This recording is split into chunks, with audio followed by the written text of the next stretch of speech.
BSSC धमाका के लिए देख लीजिए, हम लेके आए हैं आप लोगों के लिए बीएसएससी का सेट प्रीवियस। और प्रीवियस ईयर में जब तक आप नहीं देखते हैं तब तक आपको पता नहीं चलेगा कि बीएसएससी में पूछा क्या जाता है। इस बीएसएससी टेस्ट सीरीज में आपका जो जितने भी पिछले वर्षों में पूछे गए हैं बीएसएससी के द्वारा, चाहे वो इंटर स्तरीय हो या ग्रेजुएशन स्तरीय हो, सारे चीज़ इसमें शामिल है और सारे क्वेश्चन आपको बताएंगे। क्योंकि आप प्रीवियस ईयर देख लीजिएगा तो आपको अनुमान हो जाएगा कि किस तरह का क्वेश्चन पूछा जाता है और इसी तरह के क्वेश्चन हमको तैयारी करना है। तो इसमें सिर्फ जीके का अभी फ़िलहाल डिस्कशन होगा, क्योंकि जब हम आपका रीजनिंग और मैथ टेस्ट लेंगे उसके बाद हम डिस्कशन करेंगे। ये डायरेक्टली डिस्कशन है, ठीक है। तो चलिए चलते हैं बिना देरी किए प्रश्न की ओर। यहाँ पे देखिए ये पूछा गया है कि राष्ट्रीय खेल 36वें राष्ट्रीय खेल जो है कहाँ हुआ था। तो ये पिछले साल जो हुआ था राष्ट्रीय खेल उसके बारे में करेंट है, तो ये तो खैर आपको अब नहीं पूछेगा। करेंट उस समय गुजरात में हुआ था, इस बात को ध्यान में कर लीजिए, ठीक है। 37वां गोवा में होने वाला है, ये मैं पहले भी बता चुका हूँ आपको। ये पूछा जा सकता है कि 37वां कहाँ होने वाला है, ठीक है। फैजाबाद में से 1857 की क्रांति से कौन माने लड़े थे। तो अनेक जगहों से अनेक लोगों के द्वारा लड़ा गया था। तो फैजाबाद से मौलवी अहमद उल्लाह लड़े थे, ठीक है। मौलवी अहमद उल्लाह लड़े थे। नाना साहब कानपुर से थे, ये आपको पता होना चाहिए, ठीक है। ये आपका जो है बहादुर शाह जफर जो थे दिल्ली से थे और बेगम हजरत महल लखनऊ से थे। तो इस बात को भी आपको ध्यान रखना है। और ऐसे हम 1857 की क्रांति जब आपको डिस्कशन करेंगे बताएंगे आपको, जब हम क्लास लेंगे तो उस समय सारे चीज़ को आपको कर देंगे। लेकिन इतना ध्यान रखिए कि कहाँ से आ रहा है, इस बातों को ध्यान रखना है कि 1857 की क्रांति से पूछे गए हैं तो आगे पूछे जाने की पूरी संभावना होगी। आगे देखिए साइंस का सवाल है, घनत्व का ऐसा ही मात्रक पूछा है। तो घनत्व का ऐसा ही मात्रक, घनत्व बराबर जो होता है द्रव्यमान बटे आयतन होता है। तो द्रव्यमान का आयतन जो होता है केजी होता है और आयतन का आयतन मीटर क्यूब होता है। तो इस तरह से हम कह सकते हैं कि घनत्व का आयतन जो होगा केजी बटे मीटर क्यूब होगा। उसके बाद बोला है कि अखिल भारतीय किसान सभा की स्थापना कब हुआ। तो अखिल भारतीय किसान सभा की जो स्थापना हुआ था वो 1936 में स्वामी दयानंद सरस्वती के द्वारा हुआ था। इस बात को ध्यान में रखिएगा। अध्यक्षता वही किए थे उन्होंने, और जो सचिव बने थे एनजी रंगा के द्वारा सचिव। तो कभी कभी सचिव और आपका अध्यक्ष के बारे में पूछ लिया जाएगा, तो आपको ध्यान रखना है अध्यक्ष कौन थे, स्वामी दयानंद सरस्वती, और आपका जो एनजी रंगा जो है सब महासचिव बने थे। विंग्स ऑफ फायर पूछा है कि कौन लिखे हैं। तो ये आप लोगों को पहले से भी पता होगा, ठीक है। ये एपीजे अब्दुल कलाम की जो है ना बुक है विंग्स ऑफ फायर। तो इस बात को भी ध्यान रखना है। और इन लोगों का भी बुक्स आपको ध्यान रखना होगा, क्योंकि एग्जाम में आप जाएंगे तो हो सकता है आगे आने वाले एग्जाम में इन लोगों का बुक जो है, तो हम इस सारे बुक के बारे में आपको बताएंगे आगे। अभी हम फिलहाल इसका डिस्कशन कर दे रहे हैं। यहाँ पे देख लीजिए 6 नंबर सवाल में बोला है कि बॉम्ब साइक्लोन कहाँ आया था। तो उस समय करंट का न्यूज़ था कि बॉम्ब साइक्लोन आया था 2000, ये आपका 2023 में एग्जाम हुआ है उसका है सारा ये, ठीक है। क्या पहले का वाला क्वेश्चन बैंक का मतलब होता है प्रीवियस ईयर में पूछे गए प्रश्न, ठीक है। तो प्रीवियस ईयर 2023 में ये पूछा गया प्रश्न है, उसका मैं सेट डिस्कशन करके इसलिए बता रहा हूँ कि भाई एसएससी ऐसे इस लेवल के क्वेश्चन पूछ रहे हैं। ये संयुक्त मतलब ये स्नातक स्तरीय प्रश्न है, तो कोई ज़रूरी नहीं कि वो स्नातक स्तरीय पूछेगा, क्योंकि लेवल टाइट कर रहा है तो आगे चल करके स्नातक स्तरीय जो है ना इंटर स्तरीय में भी पूछा जा सकता है। इस बात को आपको ध्यान रखना है, इसलिए आपको सबको देख के जाना है। आगे देख लीजिए, तो बम साइक्लोन जो आया था ये अमेरिका में आया था पिछले साल, इसीलिए ये पूछा गया था करेंट अफेयर, ठीक है। आगे देख लीजिए, नेशनल एग्रीकल्चर इनोवेशन प्रोजेक्ट कब आया था। तो ये जो आया था ये 2006 में जो है आया था। इस बात को ध्यान में रखिएगा, जुलाई 2006। उसके बाद है इथोपिया की राजधानी कहाँ है। तो ये तो सबको पता है होगा, अगर नहीं पता है तो जान लीजिए। इथोपिया की राजधानी अदीस अबाबा है, ठीक है। उसके बाद है मिस्र की राजधानी काहिरा है, ठीक है। उस तरह से ध्यान रखिएगा, सारे के राजधानी आप क्लियर करा दिया जाएगा आगे चल करके। आगे बोला है फिरोज शाह तुगलक की आत्मकथा क्या थी। फिरोज शाह तुगलक की आत्मकथा मतलब फिरोज शाह जो अपने द्वारा लिखे थे बुक, उसको आत्मकथा कहते हैं। तो फतुहात ए फिरोज शाही उसने लिखा था, फतुहात ए फिरोज शाही, ठीक है। किताबुल हिंद ये आपका है अल-बरूनी का है, किताब उल हिंद, और उसके बाद तबकात नासिरी, तबकात नासिरी इसका है, नाम अभी कंफर्म नहीं है। इस तरह से ये सारे के सारे कहीं ना कहीं बुक, मतलब तबकात नासिरी में बिहार का चर्चा है, इस तरह से ध्यान रखना है। उसके बाद है सुमित नांगल किस करेंट का है, तो सुमित नांगल जो है आपको ध्यान रखना है कि सुमित नांगल टेनिस के खिलाड़ी है, तो किस खेल से संबंधित है, ये करंट अफेयर का पूछा गया प्रश्न है। उसके बाद है वाणी जयराम को भारत के तीसरा सबसे बड़ा पुरस्कार कौन सा मिला है, तो ये जो है उस समय उनको वाणी जयराम को संगीत नाटक अकादमी पुरस्कार मिला है, इस बात को ध्यान रखना है। हिंदी भाषा के विकास से संबंधित अनुच्छेद कौन सा है, तो जब भाषा भाग 17 को आप पढ़िएगा तो भाषा के बारे में बताया जाता है, उसमें अनुच्छेद जो है ना 351 हिंदी के भाषा से संबंधित है। हालांकि 343 से ही शुरू है भाषा के बारे में अनुच्छेद 343 से, लेकिन जो हिंदी भाषा के विकास की बात करता है ये 351 है। 343 हमको ये बताता है कि संघ की एक राजभाषा होगी, इस बात को ध्यान रखना है। 352 में आपको पता है आपात का उपबंध है, और 342 में जो है ना SC ST के बारे में बताया गया है, तो इन बातों को भी आपको ध्यान में रखना है। बोला है मौर्यकालीन अभिलेख की लिपि क्या थी, मतलब किस लिपि में मौर्य काल में लिखे जाते थे, तो वो ब्राह्मी लिपि में लिखे जाते थे, ठीक है। उस समय 2-4 लिपि चलते थे, ब्राह्मी था, अरमाइक था, इस तरह से 4 गो लिपियाँ जो है ना बताई गई है, लेकिन मेनली जो है आपका अशोक का जो अभिलेख है ज़्यादा से ज़्यादा और ब्राह्मी लिपि में लिखी गई है, तो इस बात को आपको ध्यान रखना है। पानी में अस्थायी कठोरता सोडियम के किस यौगिक से दूर किया जाता है, तो सोडियम बाइकार्बोनेट के जरिए जो है दूर किया जाता है, इस बात को ध्यान में रखना है। लोदी वंश के संस्थापक कौन थे, तो लोदी वंश के संस्थापक बहलोल लोदी थे, ठीक है। तो सल्तनत कालीन व्यवस्था को भी पढ़ना पड़ेगा आपको, इससे पता चलता है कि लोदी वंश के संस्थापक जो है बहलोल लोदी। और अंतिम शासक भी पूछ लिया जाता है, तो आपको इब्राहिम लोदी जो है, आपको इब्राहिम लोदी जो है ना अंतिम शासक के रूप में थे, जिसको हरा करके बाबर ने क्या कर दिया था, मुगल शासक स्थापित कर दिया था। फ्लेमिंग के लेफ्ट हैंड नियम, तो ये लेफ्ट हैंड रूल हम आपको साइंस में पढ़ाए थे कि क्या क्या बताता है, तो ये जो है आपको बल की दिशा बताता है, अंगूठा जो है आपको बल की दिशा बताता है, इस बात को ध्यान में रखिएगा। लेफ्ट हैंड नियम बल की दिशा, मतलब बल किधर लगेगा, जब आप लेफ्ट हैंड को खड़ा कीजिएगा तो उससे पता चलेगा, ठीक है। इस तरह से बुद्ध चरित्र के लेखक कौन है, तो बुद्ध चरित्र के लेखक जो है ना अश्वघोष है, इस बात को ध्यान रखना है। अश्वघोष किसके दरबारी थे, ये सारी जानकारी आपको लेना पड़ेगा ताकि याद रहेंगे। भारतीय गन्ना अनुसंधान संस्थान कहाँ है, तो गन्ना अनुसंधान संस्थान जो है ना आपका लखनऊ में है, वही देहरादून में आपका है वन अनुसंधान संस्थान, इस बातों को ध्यान में रखिएगा। कृषि अनुसंधान संस्थान कहाँ है, तो आपका दिल्ली में पड़ता है। कीव किसकी राजधानी है, तो कीव तो चर्चा में ही रहा है, आपको पता होगा कि यूक्रेन की राजधानी कीव है, तो कीव किसकी राजधानी है, यूक्रेन की, ठीक है। रूस की राजधानी मॉस्को है, हंगरी की राजधानी बुडापेस्ट है, और नॉर्वे की राजधानी ओस्लो है, तो इन सभी चीज़ों को भी आपको ध्यान में रखना होगा। आगे देखिए, अंतर्राष्ट्रीय मार्स आइस मैपिंग मिशन किसका है, मतलब ये जो मार्स का जो मंगल ग्रह पर जो मैपिंग किया जा रहा है वो किसका मिशन है, ये पूछा है। तो ये करेंट का न्यूज है, ये जो है ना नासा का है, इस बात को ध्यान में रखिएगा कि नासा ने मार्स मैपिंग मिशन शुरू किया था, और नासा जो है आपका अमेरिका की एजेंसी है, इसरो भारत का एजेंसी है, इस बात को ध्यान रखना है। बंगाली भाषा की लिपि क्या होती है, तो बंगाली भाषा की जो लिपि है वो नागरी है, ठीक है, इस बात को ध्यान में रखेंगे। जब आपने हिंदी पढ़ा होगा 9th का, तो उस समय बताया गया होगा कि जब देवनागरी लिपि जो पढ़ाया गया होगा 9th या 10th में दिया गया है, तो उस समय नागरी और देवनागरी दोनों की चर्चा कहानी बताई गई है, ठीक है।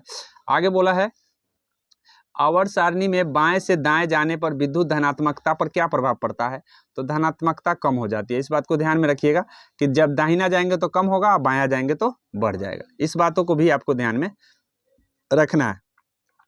बायां जाने से बढ़ता है और दायां जाने से घटता है। बोला है निचली बर्मा को भारत में के काल में मिलाया गया था। हाँ, तो मिलाया उसी को कहते हैं, मतलब अंग्रेजों द्वारा मिला लिया गया था किसके के काल में, तो लॉर्ड डलहौजी के काल में जो है ना मिला लिया गया था। इस बात को ध्यान में करिएगा। रिपन के जरिए जो है ना ऊपरी बर्मा को मिला लिया गया था, और 1935 के अधिनियम के जरिए ये स्वतंत्र हो गया था, भारत से अलग हो गया था। इस बात को भी ध्यान में, 3 बात आपको ध्यान रखना होगा। एक तो लॉर्ड डलहौजी के जो निचली बर्मा को मिला लिया गया भारत में, फिर लॉर्ड रिपन आया तो उसने ऊपरी बर्मा को मिला लिया, और फिर लास्ट में 1935 अधिनियम आया तो हमको भारत से उसको क्या कर दिया गया, अलग कर दिया गया। तो इस बातों को आपको ध्यान रखना है। उसके बाद आप देख लीजिए कि यहाँ पे बोला है कि भाई ये कौन सी अभिक्रिया है, तो सिंपल है, 10th क्लास का है। अगर आपको थोड़ा सा बेसिक नॉलेज होगा 10th क्लास का तो आप आसानी से जवाब दे सकते हैं। ये द्विविस्थापन अभिक्रिया है। कैसे पता चलता है, तो द्विविस्थापन अभिक्रिया में क्या होता है कि अगर AB + XY है तो इसका जो है बादला बदली हो जाता है, मतलब A के साथ X आ जाएगा और B के साथ क्या हो जाएगा, Y चला जाएगा। इस तरह से अदला बदली होता है तो हम इसको द्विविस्थापन अभिक्रिया के नाम से जानते हैं। तो इस द्विविस्थापन अभिक्रिया को ही उभय विस्थापन अभिक्रिया आपको कहा जाता है। देखिए यहाँ BaCl2 है और Na-SO4 है, तो अब Ba के साथ क्या आ गया, SO4 आ गया, आया कि नहीं, अदला बदली किया कि नहीं किया। उसके बाद है Ba के साथ SO4 आ गया और Na के साथ Cl आ गया, तो इस तरह से अदला बदली हो गया। तो ऐसे हम पहचान लेते हैं। आगे देख लीजिए, गांधी जी किस आंदोलन से नहीं जुड़े थे, मतलब गांधी जी किस आंदोलन से नहीं जुड़े थे। स्वदेशी आंदोलन हो गया, भारत छोड़ो आंदोलन, चंपारण सत्याग्रह और खिलाफत आंदोलन। तो आपको स्वदेशी आंदोलन से गांधी जी नहीं जुड़े थे क्योंकि उस समय वो अफ्रीका में थे, तो कैसे जुड़ जाएंगे, जिस समय स्वदेशी आंदोलन चली थी उस समय वो अफ्रीका में थे। 1905 में स्वदेशी आंदोलन हुआ है, 1905 में क्या थे, यहाँ नहीं थे, तो डेट से भी हमको पता चल जाता है, ठीक है। उसके बाद मैं आपको बता दूं, स्वदेशी आंदोलन इसलिए हुए थे कि बंगाल के विभाजन कर्जन ने कर दिया था, तो लोग स्वदेशी के रूप में जो है ना, ये जब प्रभावी किया गया 16 अक्टूबर को, तो उस समय लोगों ने क्या किया, स्वदेशी आंदोलन चलाए थे। इस बातों को ध्यान में रखिएगा तो आपको ध्यान रहेगा सारा बात। आगे बोला है मौलिक कर्तव्य किस देश के संविधान से लिया गया है, तो भली भांति आपको हम पढ़ा चुके हैं कि मौलिक कर्तव्य जो है ना कहाँ से लिया गया है, तो मौलिक कर्तव्य आपको रूस के संविधान से लिया गया है कर्तव्य, ठीक है। लेकिन मौलिक अधिकार USA के मौलिक अधिकार पूछता तो आपको अमेरिका से लिया गया है, USA जिसको कहते हैं, संयुक्त राज्य अमेरिका। और आपको मौलिक कर्तव्य पूछ दिया तो रूस हो जाएगा, और राज्य के नीति निर्देशक पूछा जाता है तो आयरलैंड हो जाता है, ठीक है। तो हम ब्रिटेन से संसदीय व्यवस्था को लिए हैं, रूस से हम मौलिक अधिकार को लिए हैं, अमेरिका से मौलिक अधिकार को लिए हैं, रूस से हम मौलिक कर्तव्य को लिए हैं, कनाडा से अवशिष्ट शक्तियां लिए हैं। तो इन सभी चीज़ों को स्रोत को मैं बारीकी से आपको बता चुका हूं, ठीक है। अब बस रह गया है डिस्कशन और टेस्ट, यही 2 चीज़ से आपको कन्फर्म हो जाएंगे। बोला है, आगे देख लीजिए, आगे बोला है भारत के वर्तमान मुख्य न्यायाधीश कौन हैं। तो इस 2023 के बारे में पूछा था कि भाई 2023 में एग्जाम हुआ था तो पूछा था कौन न्यायाधीश है, तो DY चंद्रचूड़ थे, 22 में बने थे DY चंद्रचूड़, तो DY चंद्रचूड़, ठीक है। ये 23 का एग्जाम का पूछा गया प्रश्न है। आगे देख लीजिए, बोला है राष्ट्रपति के महाभियोग आरोप पत्र पर कितने लोगों का हस्ताक्षर होता है। तो जब हम राष्ट्रपति आपको पढ़ाए थे तो उस समय हम आपको बताए थे, ठीक है, कि महाभियोग अगर होगा तो उस समय जो है ना 1/4 लोग हस्ताक्षर करेंगे और 14 दिन पहले राष्ट्रपति को सूचित करेंगे, तब जा कर के वो पेश होगा। पेश होने के लिए 1/4 होना चाहिए, लेकिन अगर हटा देने के लिए 2/3 होना चाहिए। क्या है, 2/3 बहुमतों से हटते हैं राष्ट्रपति।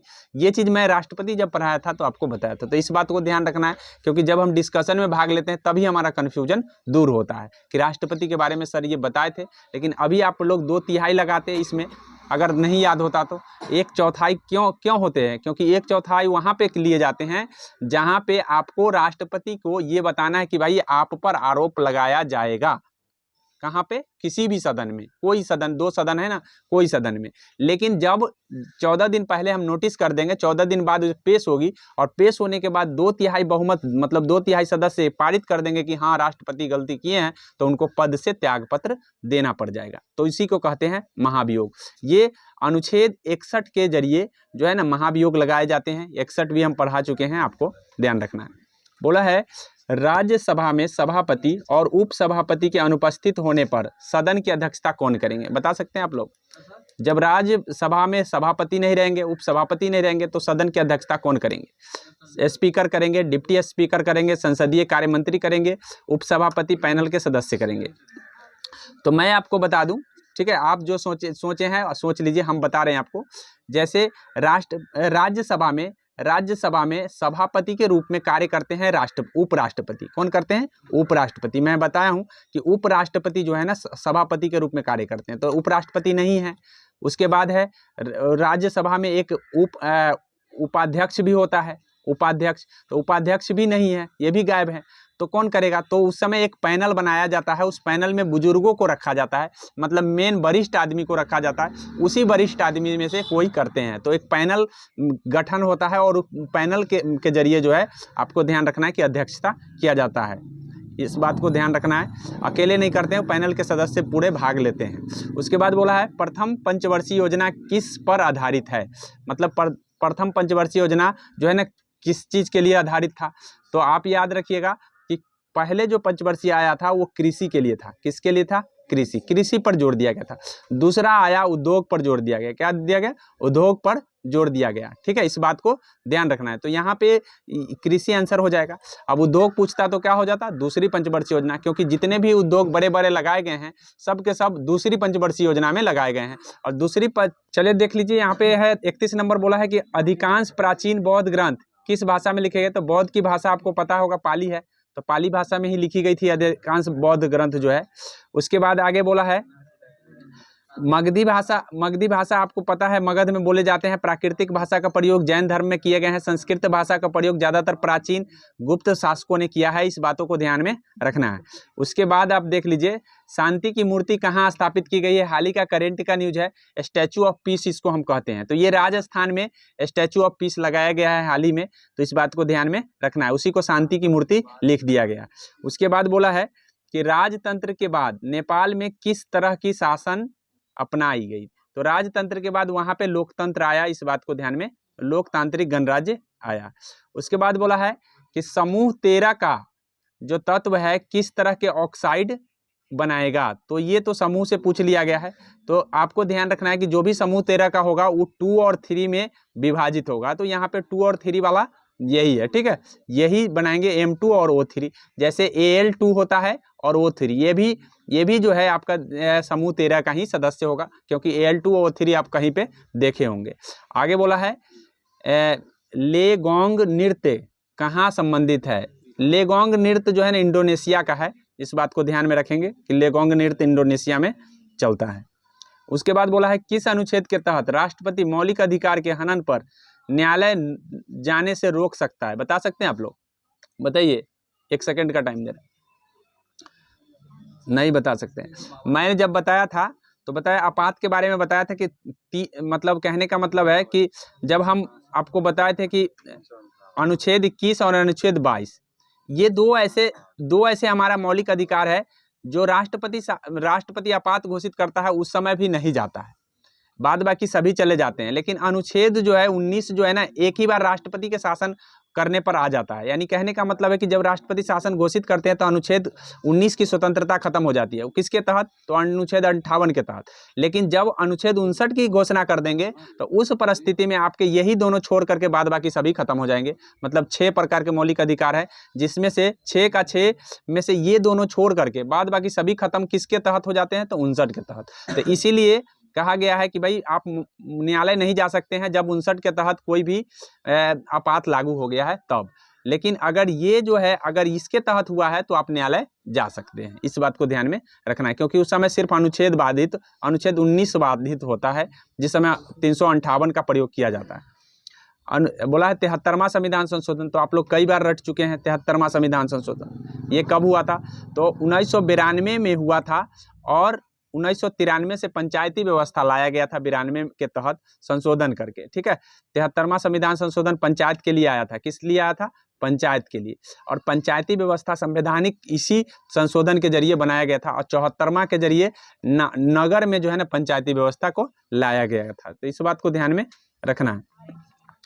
उसके बाद है तारे टिमटिमाते हैं, तो ये तो सबको पता है कि प्रकाश के अपवर्तन के कारण जो है तारे टिमटिमाते हैं। ठीक है, अब मैं बता दूं कि सभी जो है घटनाएं से पूछे जाते हैं। वर्ण विक्षेपण के कारण क्या होता है, तो प्रकाश का विभिन्न रंगों में बंटना। वर्ण परिकिरणन के कारण क्या होता है, तो सूर्य का जो है ना रंग जो है ना लाल रंग दिखाई देना शाम के समय और सुबह के समय, ये परिकिरणन के कारण नहीं, अपवर्तन के कारण, परिकिरणन के कारण होता है। क्योंकि परिकिरणन होता है तो उस समय हमको रंग जो है ध्यान देता है, ठीक है। उसके बाद बोला है दीपोर झील कहाँ है, दीपोर झील कहाँ है, तो अभी हाल ही में दीपोर वन्य जीव अभयारण्य बना दिया गया है असम के द्वारा, तो दीपोर झील वहीं पे होगा, ठीक है, असम में ही है।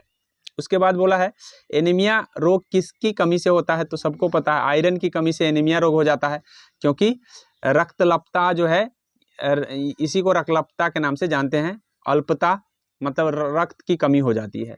अब ये थोड़ा सा गलत बोला है कि कौन गलत है इसमें सुमिलन, तो कान्हा जो राष्ट्रीय वन्य जीव अभयारण्य है वो मंडला में ही पड़ता है। इंद्रावती जो है ना दांतेवाड़ा में ही पड़ता है, मध्य प्रदेश में है। बांधवगढ़ उमरिया में ही पड़ता है, ठीक है। लेकिन कूनू जो है ना, कूनू नेशनल पार्क हाल ही में चर्चा में रहा है। इसमें जो है ना कहाँ से, नामीबिया से चीता लाए गए हैं और इस कूनू नेशनल पार्क में प्रधानमंत्री के द्वारा जो है ना डाला गया है। तो ये जो है ना ये छिंदवाड़ा में नहीं पड़ता है, ये सियोक में पड़ता है। सियोक कहाँ पड़ता है, सियोक में, इस बात को ध्यान में कर लें, ठीक है।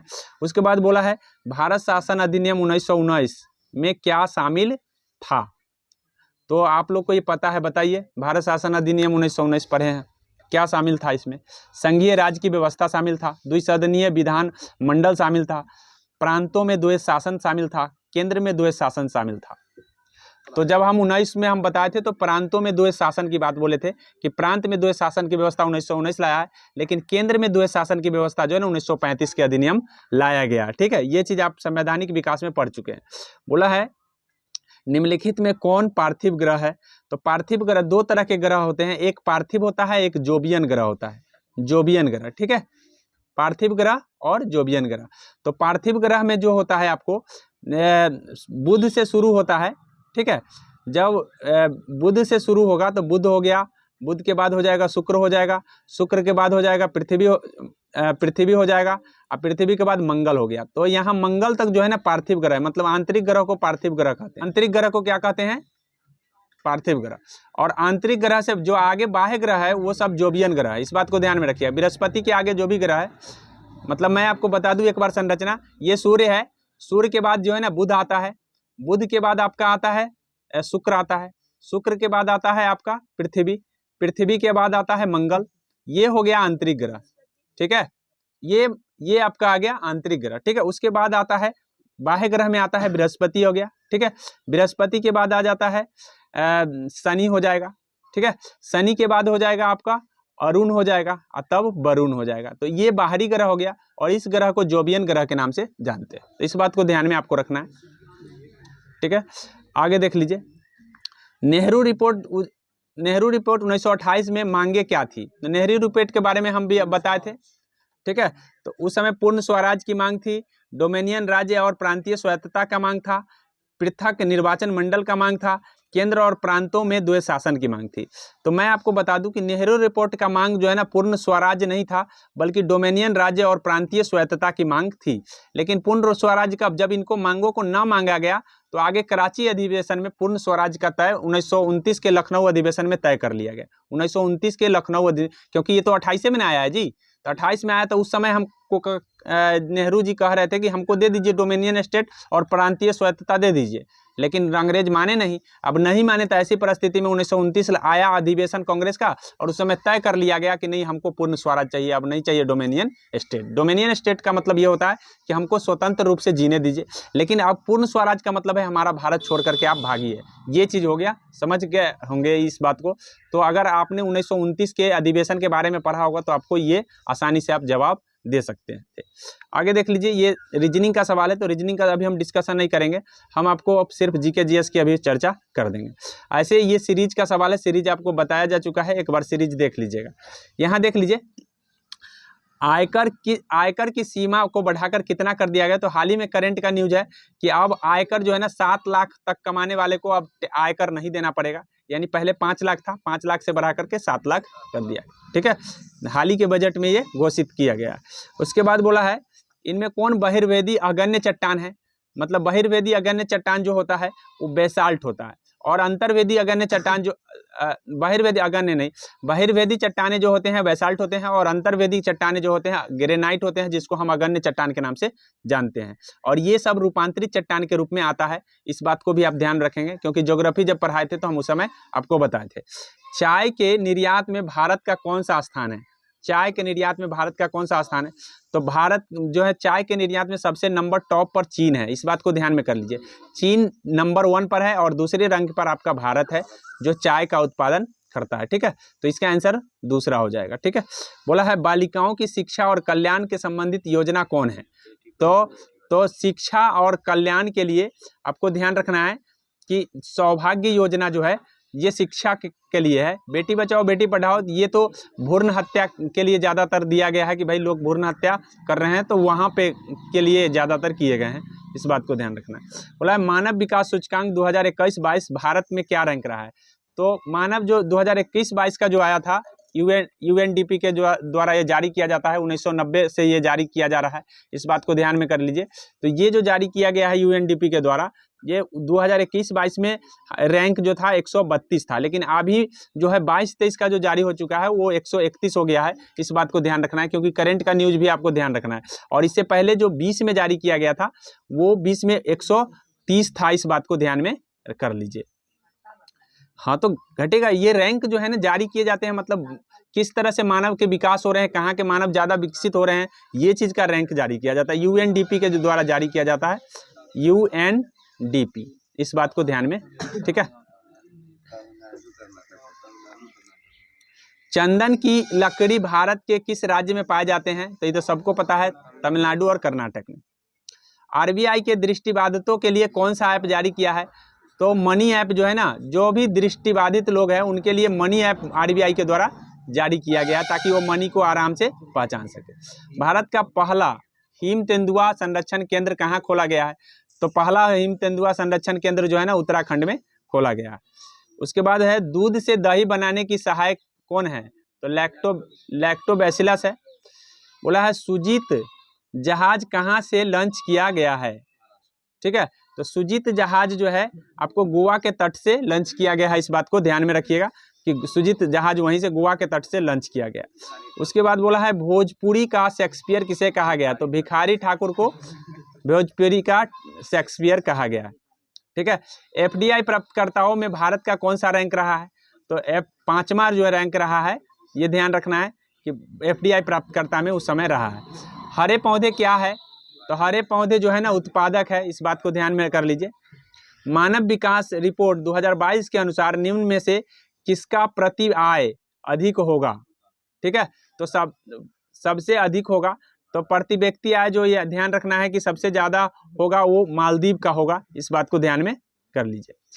मानव भूगोल के पिता किसे कहा गया है? तो इरेटोस्थेनीज भूगोल के पिता है, मानव भूगोल के नहीं है। मानव भूगोल के विडाल डी लॉ ब्लाच है, ठीक है। मानव भूगोल जब पूछेगा तो Vidal de law ब्लाच।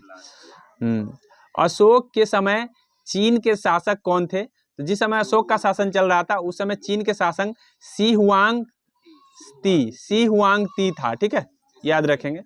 Operation flood किससे संबंधित है? सबको पता है, ऑपरेशन फ्लड नहीं जानते हो? दूध से वर्गीज कुरियन के द्वारा।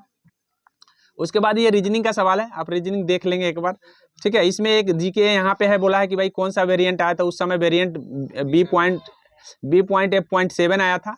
तो इसी बात पर हम अपने जीके की क्लास को मैंने जो भी 2023 का था संयुक्त स्तरीय उसको मैंने डिस्कशन किया है, लेकिन हालांकि अभी और भी सेट हैं जो 2023 में ग्रेजुएट लेवल पर पूछे गए हैं, उन सभी का डिस्कशन हम बारी बारी से कर देंगे और तब आपको पता चल जाएगा।